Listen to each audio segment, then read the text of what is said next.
Hello, slow parenting family from across the globe. Thank you so much all for joining us on our program, your program, this time today. As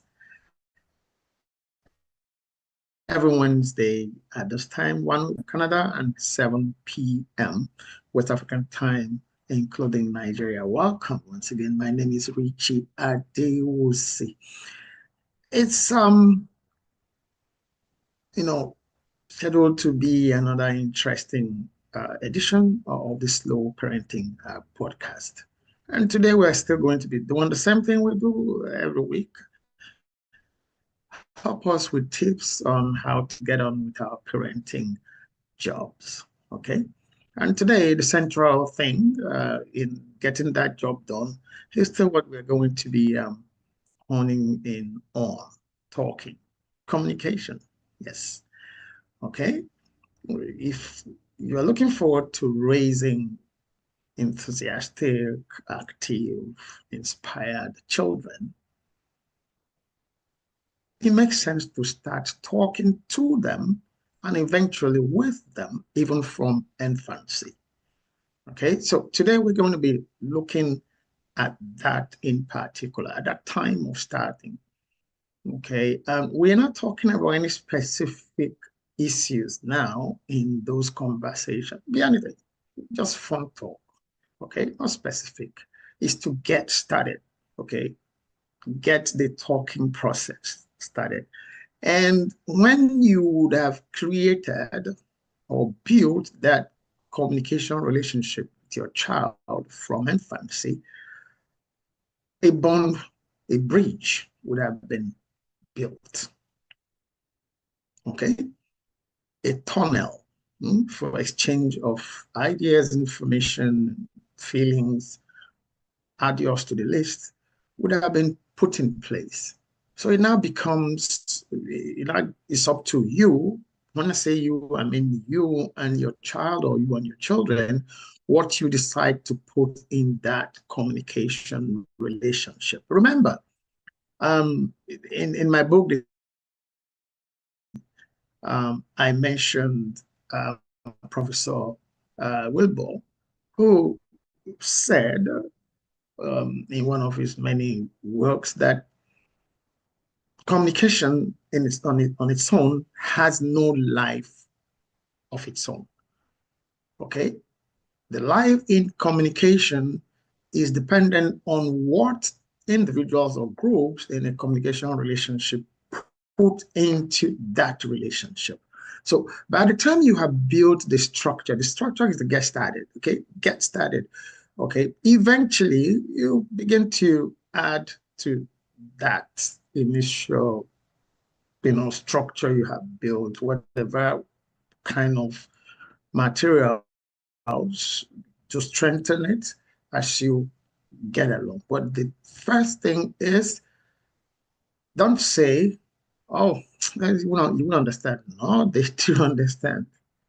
They do understand. Recording stopped. Not not in the ways that maybe you would have loved. Okay, when you say something, they say it back to you. But if you are sensitive enough, and I believe especially every mother is, and we'll see, as we'll see in the video that we'll be sharing, fathers also do. Okay, it comes with both the nonverbal and verbal cues when you establish that relationship with that infant, not even toddler, infant, baby. 1 day, 2 day, 3 days. As the baby is suckling, you are communicating. The baby is communicating with the mother. Okay? Those moments become moments you can share, you know, smiles, and maybe displeasure, depending on what's going on. Okay? The mothers would understand where I'm going with that, but we'll go into specifics as we get on with the rest of the program. But suffice it here to say that today we're going to be talking about you getting started on or with talking to your child and eventually with your child, your baby. Okay? It's not a group thing, it's an individual thing. And when you start with that individual communication relationship, it gets you to have an understanding that each child is different. Okay? Each child requires a different set of tools. Really, yes. In their needs, you get to understand that child, you get to know the child. The child also gets to know you, gets to take note of those looks that is for yes, go ahead, and those look that's for no, you don't want to do that, before they can vocalize their own expressions. And when I say vocalize, I mean vocalize in words that you can understand, because they do vocalize even from baby, from infancy. They express, you hear sounds.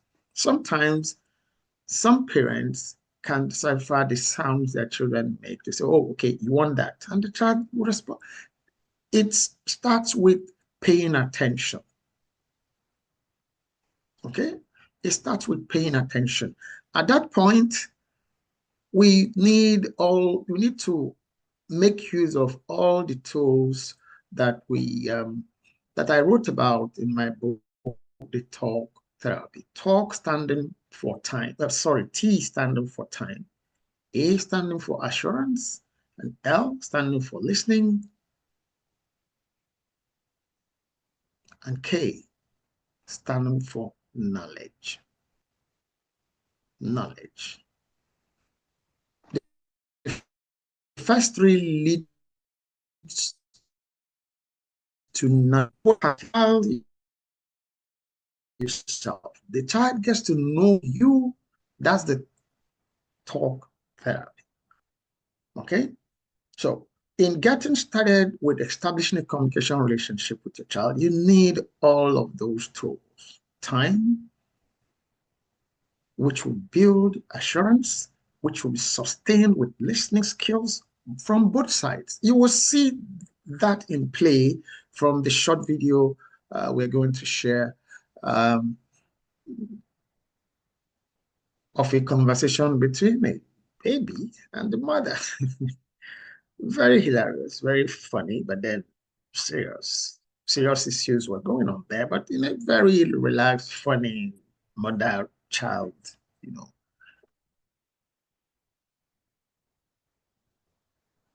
scenario. Okay? So, and then when you have employed good listening skills, both sides, child, parent, that would lead to knowledge, deep knowledge, keen interest, if you like, in getting to know more about each other, which still gets which still leads to knowledge. That knowledge gets the child to know that I better not do this. My mom is not going to like it. My dad is not going to like it. You, the parents, too, get to know that John, no, this is not going to work with him. Or Mary, no, this color, this is not her color. Because you built that relationship from infancy. You've gotten to know yourselves. So you can carry on with your relationship, okay? Leveraging on what you've known about each other with nobody in that relationship taking the other for granted. It's not a happenstance. It can't be by accident. It must be by conscious, intentional programming, if you like, efforts, if you like, actions to bring about that effective, productive communication relationship between you as a parent or as parents and your child. And of course, ultimately, your children. But then remember, we've said that building that communication relationship from infancy with a child also gets you to know that each child has certain distinctive characteristics that you must look out for, that you must get used to, that would help you to know how to help each of your children depending on specific situations. So you don't start or you don't go on to compare them with themselves in certain areas, of course. There are certain areas that you expect your children to behave well about the same way. Family values, they can't create their own values differently. They can't create their own cultural values differently. They can't create their own traditional values differently. They can't create their own etiquettes differently. Unfortunately, we are seeing this happening in some families where, you know, certain children dictate what should happen with them as against the rest of their siblings. And in certain homes, it's become like, okay, that's not what we are talking about. No, that's indulgence. Okay? That's different. We are talking about individual preferences that still would buy into those traditional and cultural and family values and etiquettes that everyone in the family is subject to. Not, you know, practices or behaviors that that individual would have chosen to apply or exhibit that don't fit into any of the family patterns in the aforementioned areas. Okay, so we need to. Okay, I think we have a question here from a family member. Sorry, from a community member. Let's just see what that is. Mhm.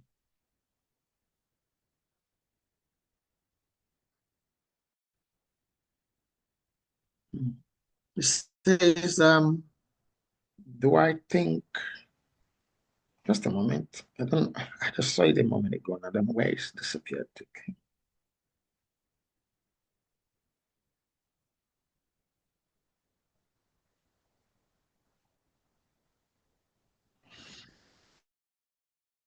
Well, that question, as I can't seem to assess it. It's not displayed. Okay, said, do I think, no, this is still just me talking here. I can't seem to look at the question. If it could be, if you guys are my or guys at the top, if you could just repost the question, so we could attend to it. I can't seem to access it right here. So I will continue to look and find it. Now, yeah, it's it's important that we know, just as we know that each child would have certain um, differences in terms of behavioral preferences and all of that.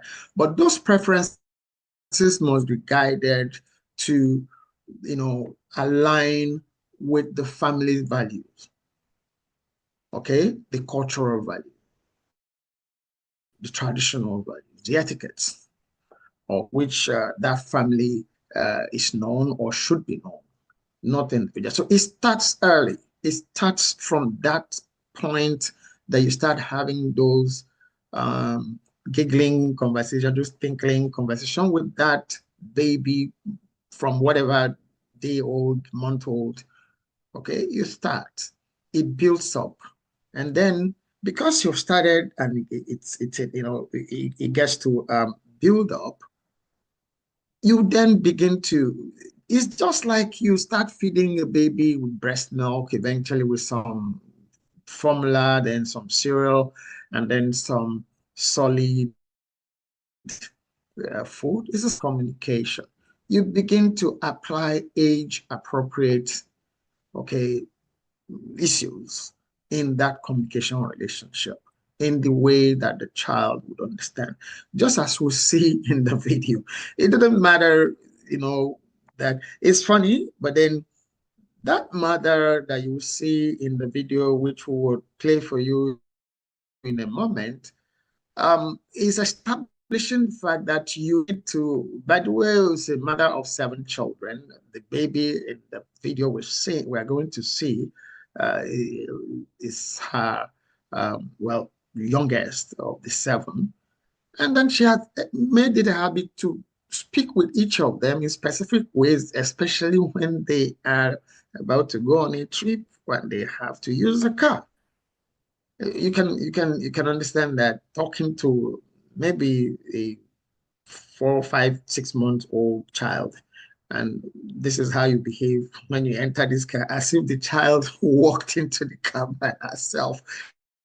But then it just shows you that these things are important and should be initiated early. And both of them, I enjoyed the interaction between the mother and the child. I enjoyed it, and that's why I chose the video to use today. Okay, from there, more serious issues need to be imputed in the conversations going forward, in communication relationship going forward. So we're going to take a break now to show you the video. When we return, we'll discuss a little bit more about it. Don't run away. Thank you for staying tuned. All right, so I'm going to prep you.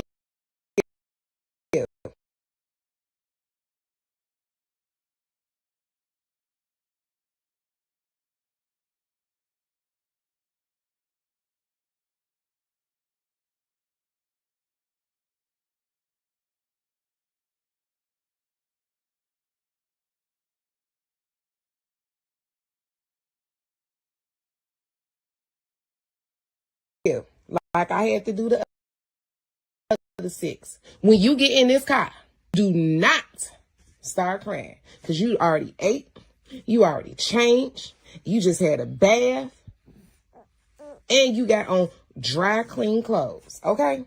If I hear you whining in that backseat acting up, I'm going to pull over. I'm going to pull over. I'm going to have to pick you up. And I'm going to see what's wrong with my little baby. I'm going to see what's wrong with my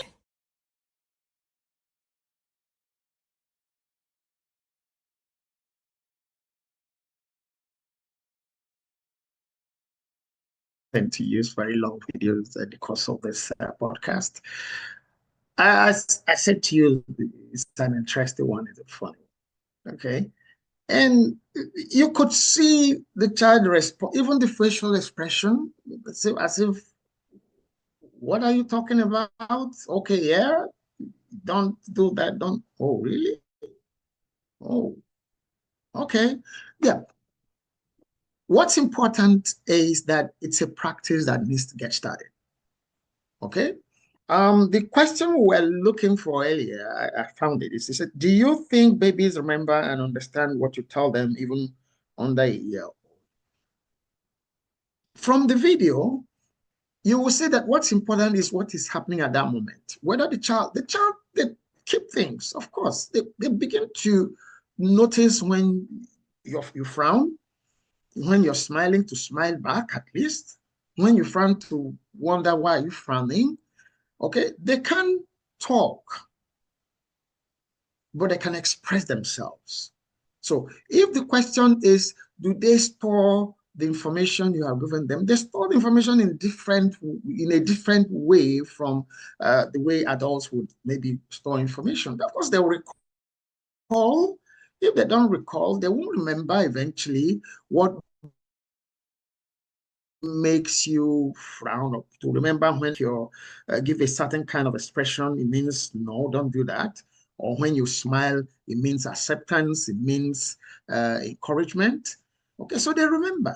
Of course, they remember, and they'll keep that. And that is the reason for which it's important that we um, get to start early, so that they begin to, get used to your own expressions too, until they can, until they get to the point where they can actually vocalize, meaning use words to respond to your own communication as well. Okay?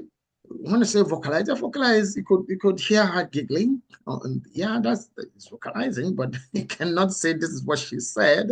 But from that giggling, okay, from the smiles, from the laughter, it will get into now putting words out eventually.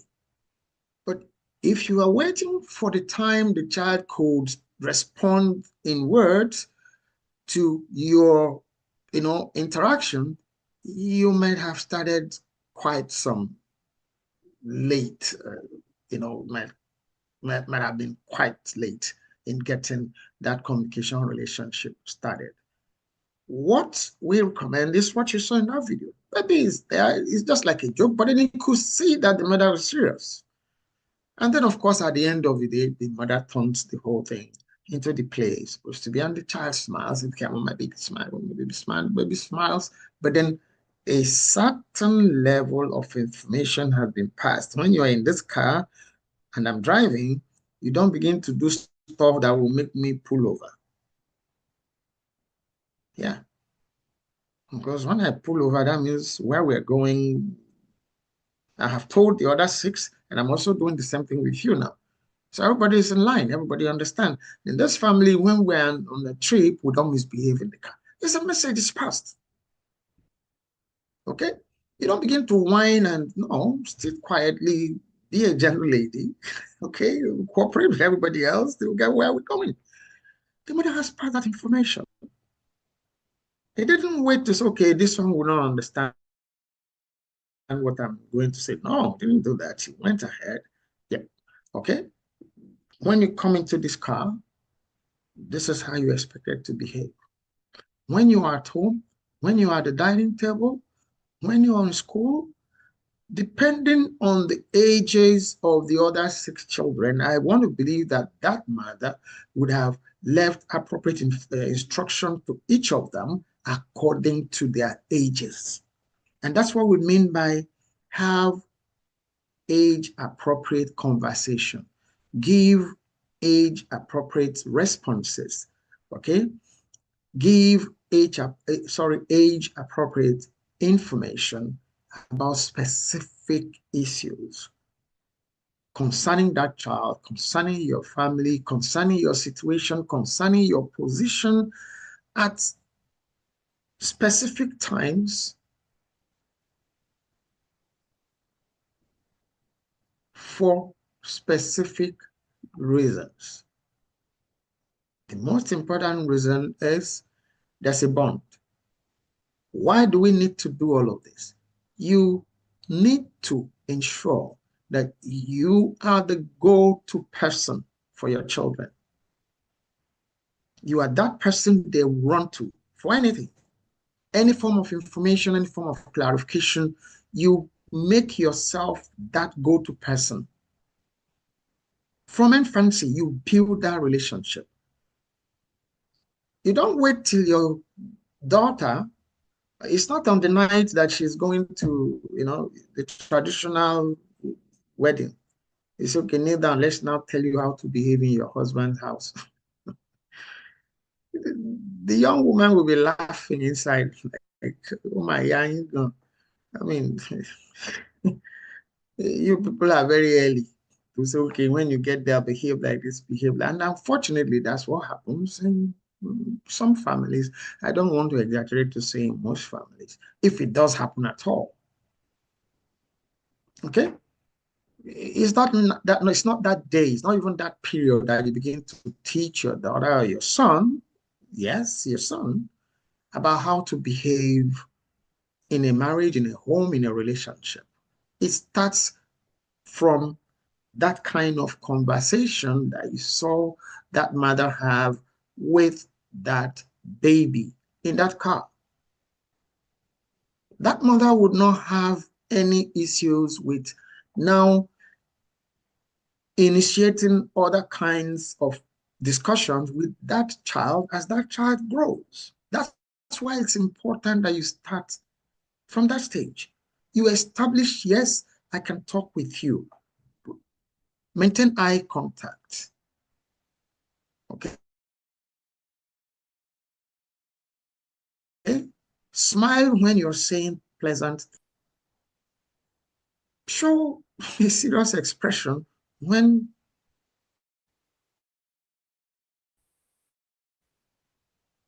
what you're saying is, I would take note. You could see how that child's expression was changing from,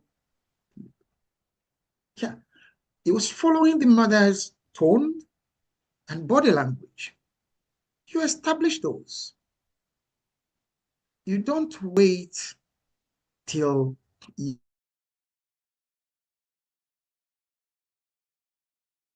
what you are now doing is reacting to. Not you establish, you build that relationship from that infancy and then sustain it through growth, through life, through development of each child. And that way, you help yourself, save yourself some headaches, save the society some headaches, yes. That way, some reports will come to you, maybe at some later point in the life of that child, those children. And you say, no, what did you say? No, that's not my child. Or what did you say? Ah, okay, I know that's him. Sorry. Okay, I apologize over this. Okay, I will see to it. Because you know your child. You know what? You know that this is him. He went and beat somebody up and they came to report. You know, but if he's not that kind of a person, I'm like, excuse me, I am not arguing, I'm not saying, but then that doesn't sound like what he would do. But then I will get into it. I apologize. Okay. When you find out, I told you, it's not the one. But if you do not know your children, you can't vouch for them. You should be able to vouch for your children. I saw a post on Facebook recently where there is a Nigerian man that is in well, region in the US. The mother is like, I don't care whether he comes out or not. When he was out, he didn't care. We raised him to be this.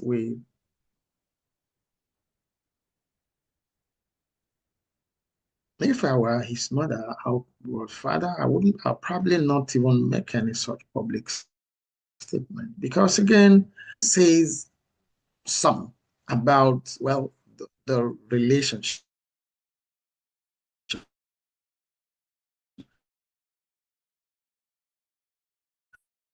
We know that child that regret, there will always be. But at some point, there will always be some things we might have overlooked. The things we might have overlooked might actually be communication. Early, uninhibited, concise, precise, non-judgmental communication.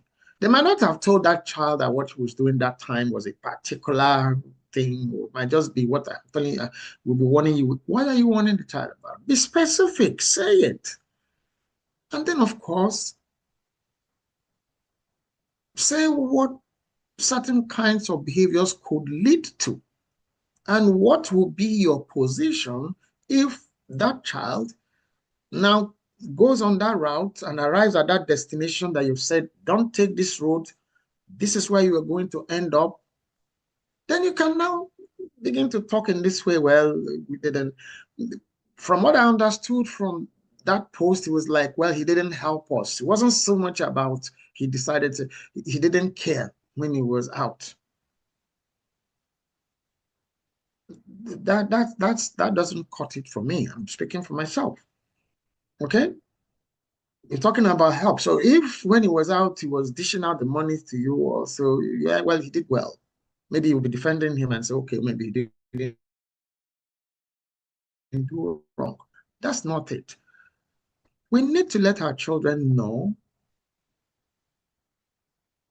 what we believe in as a people, culture, tradition, what we believe in as a family, the values we cherish, we follow in this family, not in the family of the Joneses. No, this family, this is who we are. And be ready, you know, the child. We have another question here from a community member. He says, what strategies can parents and caregivers employ to communicate effectively with children who have developmental or communication? Thank you so much for this question. Well, communication delays. Remember, we said as we're at the top of the program that when you start early, you get to know the needs of each child. Okay? And you respond accordingly. You find out a child that has a special need to get to comprehend things, all of your children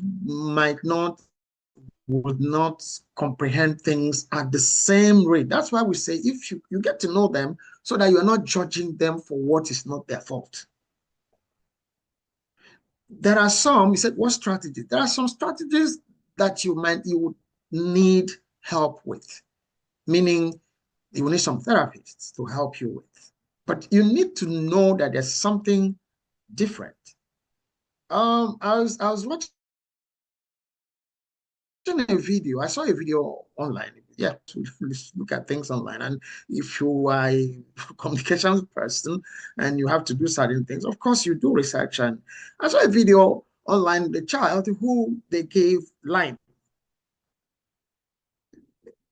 Even as I said lime, I'm beginning to feel the pungency of the taste, and without seeing lime there, I mentioned lime. Meanwhile, this child took lime, nothing, no change, no expression. And in the comment section of that post, people were like, take this child for examination. Something is wrong with this child's taste buds. Okay? I'm not distracted. The question is, what should be done with? So why I went there is, when you notice that your child is not responding to in certain ways, at certain speeds, you seek help. If you follow the natural repetition, you repeat again, maybe the child is not following or didn't hear you clearly, you start with, does the child hear well? You take the child to the appropriate places, they check that it's okay. One of my children, as a child was growing up, no matter the level of noise around that child will sleep. Once it's time for that, I was worried. I'm like, no, this cannot be proper. How would this child be comfortable with this? No matter the amount of, we have to take the child for examination. And nothing was wrong really, but then I'm like, how is this possible? No matter it's just that the sleep thing just takes over. Once that child felt sleepy at a very young age, no matter the level of noise, no matter what's happening around that child, just lay down, sleep until now go to take the child and, go and talk the child in a proper place to sleep away from. But initially, I thought something was wrong. Nothing was wrong. So you need to pay attention like that to know that, and then don't play a role you are not qualified to play. Okay? Look for specialist help. Look for professional help. depending on what the issue is. Okay. Some children, some of us do not process information the same way, same speed. Our responses will not be the same way, same speed. Okay. We have to make room for individual differences in presentation, even amongst twins. The two of them, no matter how identical, sorry, I will use the word never, okay, would not do everything the same way, including their communication skills, okay? There's another question here. Say, how can intentional periods of silence and quiet observation contribute to a child's language development overall well-being? Intentional periods of silence and quiet observation. If I understand that question, it means, well, you choose to stay at a distance. You're busy. The child is playing or doing. You're watching what that child is doing. Yes, there are.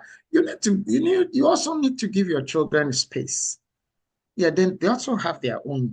Should have their own private. You watch and see, and then you note to see when you should intervene, in what that child is doing or saying, or what those children are doing or saying. There are risks that you allow your children to take. Okay? A child wants to touch fire. Let hope I understand that question clearly. A child is, you're sitting somewhere, maybe you're busy, you're cooking, and a child is going for something hot. Keep going. Don't say I'm observing to see what is going to happen. No, not the first time, because that child doesn't even understand what. So the first time the child, no, stop, correct the child, and then reinforce the correction. But if the child insists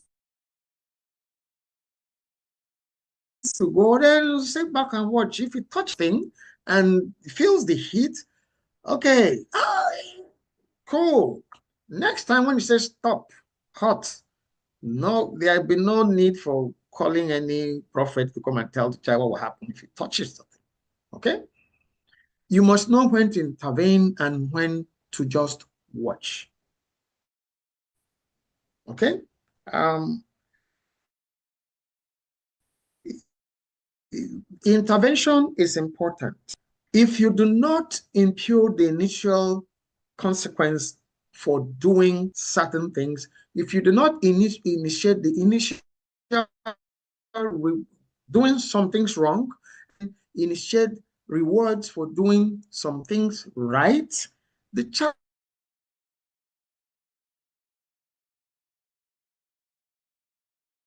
obviously might eventually not know what.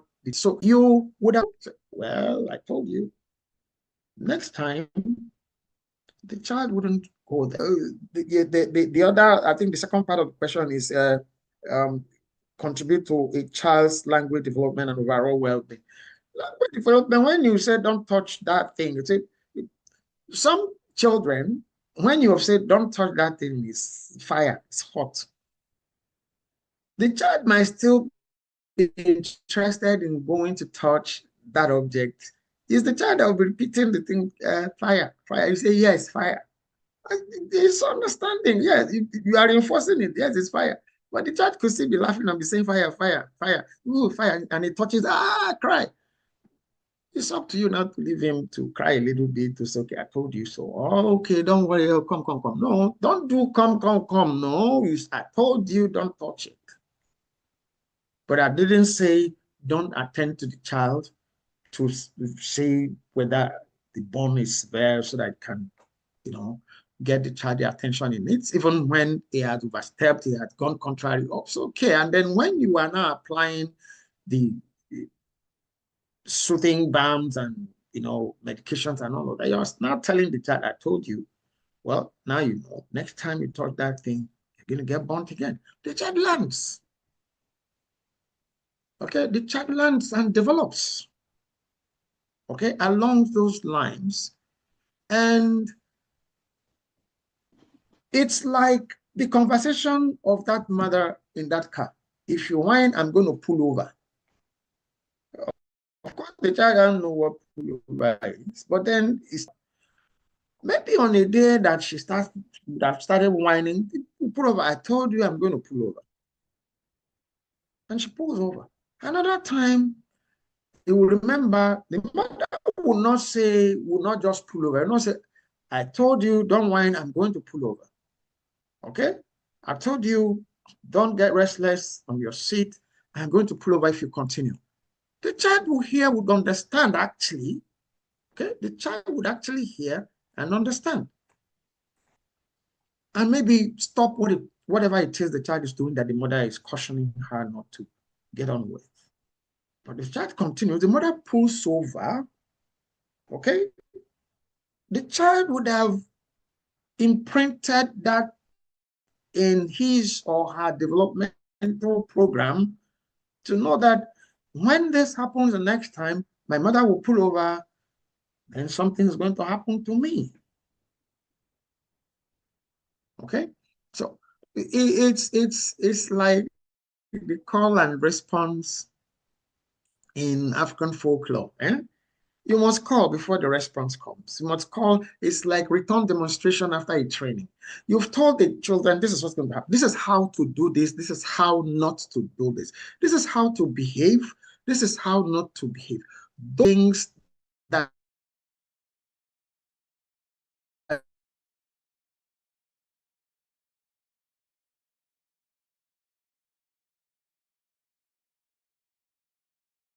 should make us that, okay, we played back. Quite specific instructions. Now, you had a very warm bath, you're clean, you're fresh, we are putting on very fresh clothes, you're here, we are going on a trip. Well, I'm doing the same thing I did to the other six with you that give you information and instructions about how to behave anytime you enter this car. The child is listening. You can see the interplay of the expression. It's not verbal cues from the child, but the mother is verbalizing what she wants the child to understand or to hear. It's sharing you. You're also helping the child to build the capacity to take in information and give response. The responses were coming by either smiling or stopping to like, are you for real? You're going to stop? Okay. So the child is taking what is happening. Again, reading the mother's facial expression. When we're growing up, there are things my mother would not say. Most African children of my generation would understand that.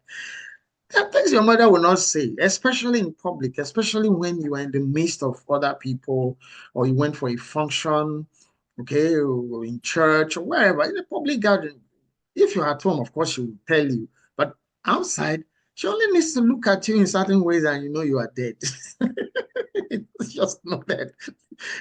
By the time you go home, well, unless you, you know, caught the eye on time and behaved yourself. There was no need for any words because she's busy seated somewhere in the midst of other maybe grown-ups, and you are there doing something and she had told you not to do. She will look at you in certain ways and you get the message. Okay? And you will get the message. You get the message. And then behave yourself. Another community member is saying, can storytelling be used as a tool for this? Apply any strategy that works. Children love storytelling. The important thing is develop that time. Remember, we said the strategy is to apply the talk therapy. Spend time with that child. Build assurance. Spending time creates that, avenue for developing Yes, my mom has time for me. Yes, I have time for my child. You you are assuring yourself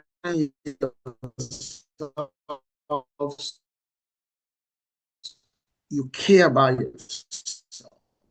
Listening to yourselves. You're listening to the child's gigglings, the responses, the nonverbal cues that, well, verbal in terms of the child is not speaking in words, but it's making sounds. Okay, the sounds could be of pleasure or displeasure. You can decipher those and know how to respond to that child in the course of that conversation. Of course, listening also gets you to get to know that child. So storytelling can, encapsulate all of those. Children, of course, like storytelling. Children like for you to tell them stories. So if it's a good strategy for you to develop, but it's not every time you can tell story. Uh, that mother didn't need to tell story to say, if you make me pull over, something else is going to happen. Okay? But some people can be creative and get to put it in a story, a short story. And the important thing is get started, get talking. However you find comfortable to get that started and get that done, please do it. Just talk. Get talking. Start talking. From infancy, we're going to take a break now. When we come back, we'll begin to wrap up this episode of the program. Thank you. Is very, very absurd. It's not acceptable. I don't think it's right for the parents or any parent to be purposely, intentionally excluded from that kind of ceremony. The only concrete justification is when that parent dies. And of course, if the parent dies, in case of the father, for instance, the family of the father, anybody from that side can do the function of the father. For you to purposely exclude the father of the bride, the father of the groom, on that particular day is not something that can work on any day, anytime.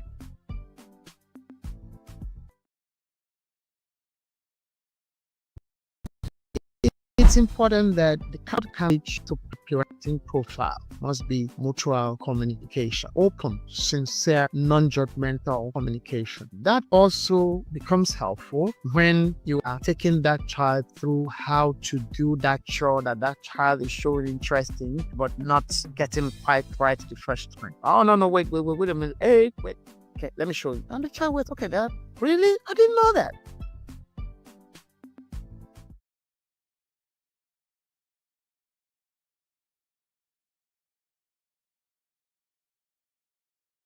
So the question was, can storytelling be used as a strategy? Of course, storytelling is a very effective communication strategy for children, for communicating with children.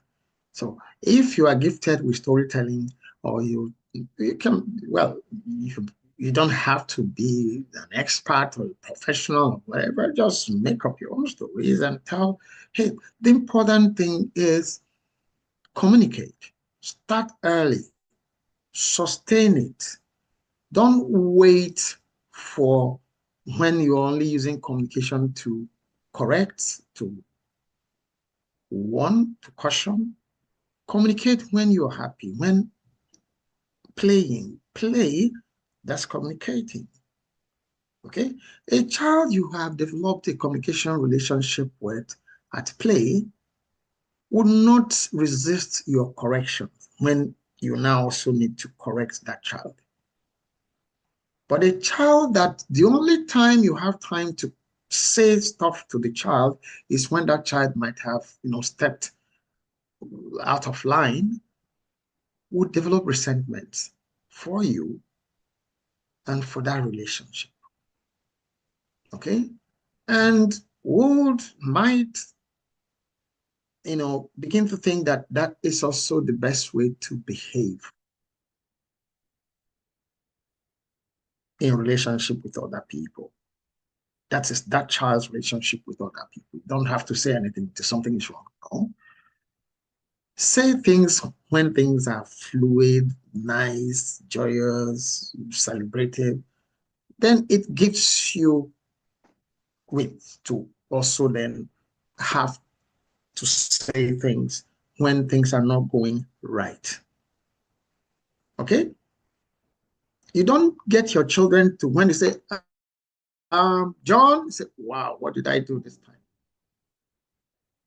That's not helpful. That's not going to help you.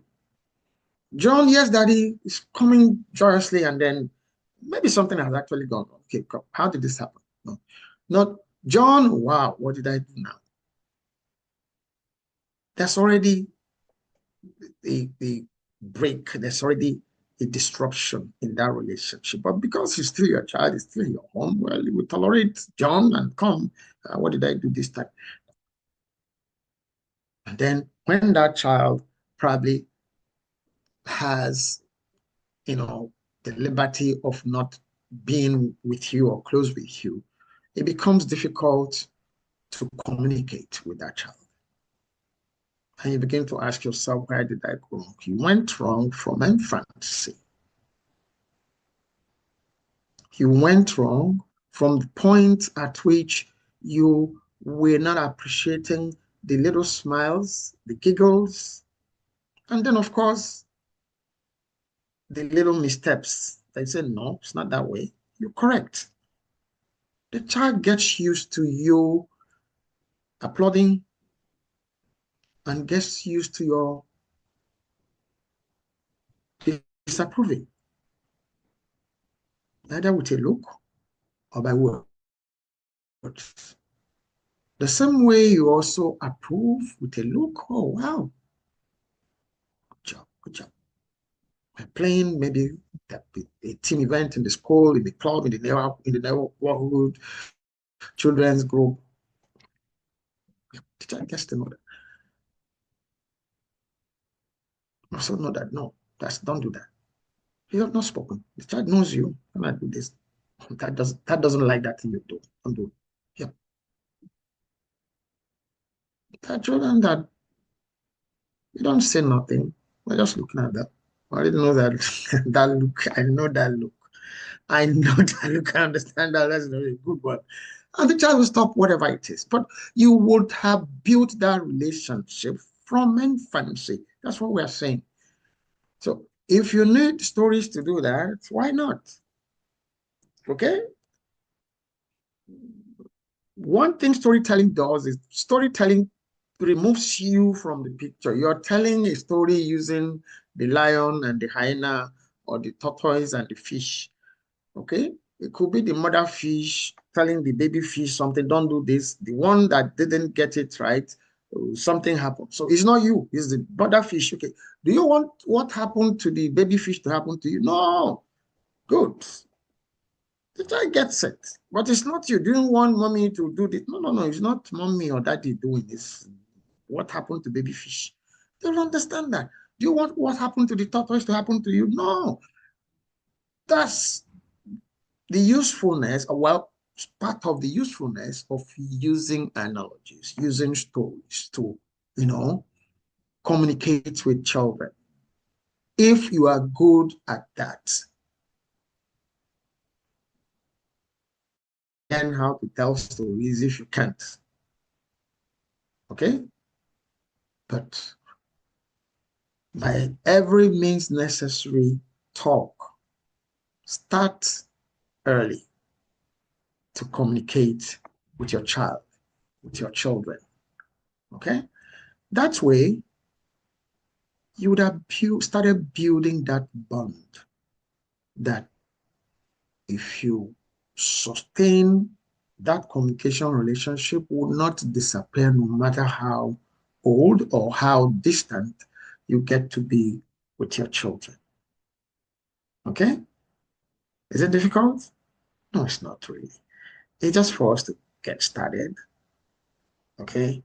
And not say, oh, it's not old enough, we wouldn't understand.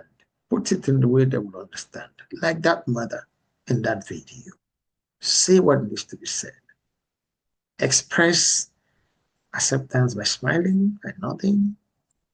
Use those non-verbal cues to